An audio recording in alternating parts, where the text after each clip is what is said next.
Hello बच्चों। Class 10 Bihar board English syllabus panorama part 2 का chapter 2 आज हम लोग स्टार्ट करने जा रहे हैं। और आपका चैप्टर 2 का नेम है बच्चों मी एंड द इकोलॉजी बिट। आइए आपका चैप्टर स्टार्ट करते हैं। मी एंड इकोलॉजी बिट बिना देर किए आप एक बार यहाँ देख सकते हैं। ये आपका पैरानोमा पार्ट 2 का बुक है, आप देख लीजिए। ये आपका फर्स्ट सेक्शन है। जैसा आपको पता है अकॉर्डिंग टू द सिलेबस पहला सेक्शन आपको पैरानोमा पार्ट 2 में है परिवोश सेक्शन, जिसका फर्स्ट पार्ट है आप चैप्टर है आपका पेस्ट ऑफ लिविंग, जो आपका कंप्लीट हो चुका है। क्वेश्चन आंसर कंपोजिशन एक एक लेक्चर आप जाकर देख सकते हैं प्लेलिस्ट से, आप वहां जाके देख लीजिए, अवेलेबल है।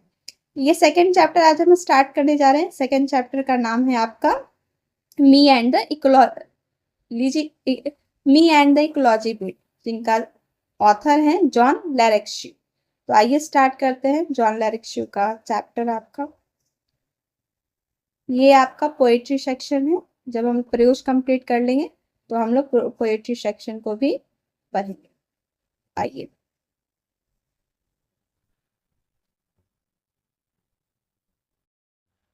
ये आपका है सेकंड चैप्टर, जिनका नाम है me and the ecology beat.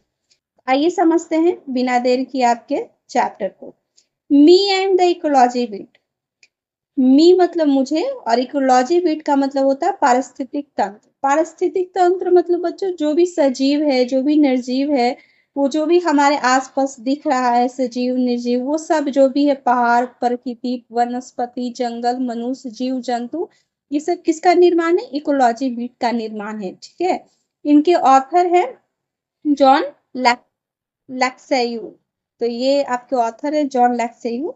ये यहाँ लिखते हैं जॉन लैक्सेयूस प्रेजेंट लेसन मी, मतलब ये जॉन लैक्सेयू जो आपके ऑथर हैं, इनका प्रेजेंट लेसन ये चैप्टर है me and the ecology bit brings the out how the issue of preserving the environment, कैसे जो भी मुद्दाएं हैं, जो हमारे इन्वायरमेंट में, वातावरण में जो भी मुद्दाएं हैं, उसको कैसे बचाया जाए। And saving the ecology varies every body concern, मतलब एवरी बॉडी के लिए कंसर्न है, प्रत्येक व्यक्ति के लिए कैसे हमारे वातावरण को बचाया जाए। डिफिकल्टी टू सॉल्व, मतलब ये क्या है, कहीं ना कहीं कठिन हो रहा है इस चीज को सॉल्व करने के लिए। Preaching about ecology is very easy. Preaching का मतलब होता है भाषण, मतलब बोल देना किसी इकोलॉजी वातावरण के बारे में, ये आसान है। बट डिफिकल्टी टू एब्राइड, एब्राइड का मतलब होता है पालन करना, ये डिफिकल्ट क्या है? एब्राइड मतलब पालन करना। By the rules of ecology प्रिविजी, मतलब इकोलॉजी को, वातावरण को, पर्यावरण को बनाए रखना, ये बहुत ज्यादा इम्पोर्टेंट है। तो ये कहीं ना कहीं बच्चों ये बताया जा रहा है कि आपके इकोलॉजी को कितना यहाँ पे इम्पोर्टेंट रखा गया है, कैसे हम अपने पेड़, क्योंकि क्या चारों तरफ वातावरण दूषित होते जा रही है, कैसे इकोलॉजी को हम लोग बनाए रखे, शुद्ध जल, शुद्ध हवा, ताकि आने वाला भी जनरेशन इसका लाभ उठा सके। तो आइए इसके बाद पढ़ते हैं। ये आपका एक स्लोगन के रूप में दिया है, save earth, save tree, save water. तो इसी से आपका क्वेश्चन यहाँ पूछा गया है, what are the slogan. Slogan आप देख सकते हैं, save water, save tree, save earth. तो इसको फिर कह रहा है कि ये स्लोगन को डिस्प्ले क्यों किया गया है, क्योंकि ये जरूरत है कि हमारी इकोलॉजी को क्या करे, प्रिजर्व कर सके। Do you like this slogan? बिल्कुल लाइक करेंगे। क्यों? क्योंकि हमारे अर्थ को, इकोलॉजी को ये प्रिजर्व कर रहा है आगे के जनरेशन के लिए। तो have you the display such slogan participated in the mini seminar ecology preserving, मतलब क्या आप किसी सेमिनार में ऐसे इकोलॉजी प्रिजर्विंग क्षेत्र में भाग लिए हैं? तो बिल्कुल, अगर आप लिए हैं तो यहाँ लिख सकते हैं, और क्यों लिए हैं इस चीज को यहाँ बता सकते हैं। तो आइए नेक्स्ट आपका यहाँ पे समझते हैं बच्चों, आगे क्या कहते हैं आपके author.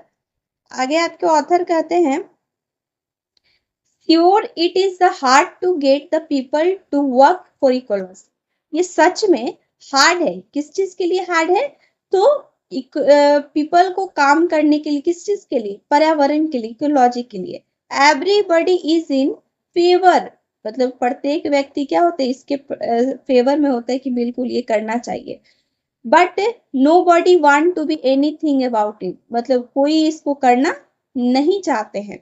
At least I am doing something, going around telling the people, but what they should be do, but all I get the lot of the back talk। मतलब जब वो यहाँ पे ऑथर अपने आप को दर्शा रहे हैं कि जब मैं, चलो कम से कम मैं तो कुछ कर रहा हूँ, क्या कर रहे हैं वो, तो वो जाते हैं लोगों से कहते हैं, टेल मतलब बताते हैं पीपल को कि आपको क्या करना चाहिए अपने इकोलॉजी पर्यावरण को बचाने के लिए। तो लोग क्या करते हैं, उनको बैक रिप्लाई कर देते हैं, किस चीज में, बैक जवाब दे देते हैं। I have this the paper route. Paper route का मतलब होता है बच्चों न्यूज़पेपर बेचने वाले, ठीक है। यहाँ पे ये इसी को बताया गया है पेपर रूट। तो इनके पास क्या है, न्यूज़पेपर का काम है, ठीक है। फिर आगे ये बताते हैं कि my father had nowhere he is kind, so the he made the me get one last year between my homework. मतलब ये बता रहे हैं कि मेरे फादर जो है बचपन से इस काम को करवाए हैं, और क्या है, सो ही मेड मी मतलब ये बनाए हैं मुझे, किस चीज में, लास्ट ईयर से ये चीज में वो मेरे संतुलन बना रहे हैं, क्या चीज में, तो एक ये पेपर रूट वर्क में, और दूसरा माई होमवर्क में, होमवर्क को भी ये करवा रहे हैं, कैसे अपनी ड्यूटी को पूरा कर रहे हैं।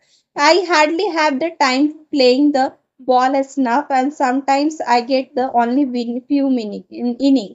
मतलब ये कैसे मैं अपने आप को, वर्क को भी, अपने काम को भी और अपने होमवर्क को भी बैलेंस कर रहा हूँ, और ये मेरे काफी कठिन हो रहा है कि टाइम किस चीज के लिए नहीं निकल पा रहा है, तो टाइम निकाल रहे हैं बॉल के लिए, स्नफ के लिए। और कुछ कुछ डे तो ऐसे भी होते हैं इनके पास जहाँ पे क्या होता है, फ्यू इनिंग मतलब कुछ देर खेलने के लिए मिलता है, इनको मिल पाता है। फिर आगे लिखते हैं आपके author, but any how on Saturday when I collect. मतलब एक दिन ऐसा आता है सैटरडे के दिन कि मैं कलेक्ट करने जाता हूँ, I put in my good. मतलब ये मेरे लिए क्या होता है, काफी अच्छा होता है, वर्क फॉर द इकोलॉजी, मेरे लिए इकोलॉजी के लिए, पर्यावरण के लिए काम करना बहुत अच्छा है। I like the Saturday morning. ये सैटरडे की जो शनिवार की सुबह होती है काफी ज्यादा इनको पसंद आई है। क्यों, it was a good collecting day, it had the turn to spring and lot of the people were outside। ये बोलते हैं कि ये काफी अच्छा कलेक्टिंग डे रहा, मतलब जो भी न्यूज़पेपर का ये काम करते थे, जो भी इनको मनी किसी से लेना रहता तो काफी अच्छा कलेक्ट हुआ इनसे। इट जस्ट टर्न, मतलब ये स्प्रिंग में मौसम बदल गया और पीपल क्या हो गए, घर से बाहर होने लगे, मतलब मौसम का आनंद लेने लगे। आगे आपके चैप्टर से देखिए, यहाँ पे लिखते हैं author, I went to Mister William house. ये कहाँ पहुंचते हैं, तो मिस्टर विलियम हाउस के पास पहुंचते हैं। एज यूजल, हमेशा की तरह, he try to pretend he not home. मतलब ये अपने आप को बचाते हैं मिस्टर विलियम कि ये घर पे नहीं है, बट आई सी हिम।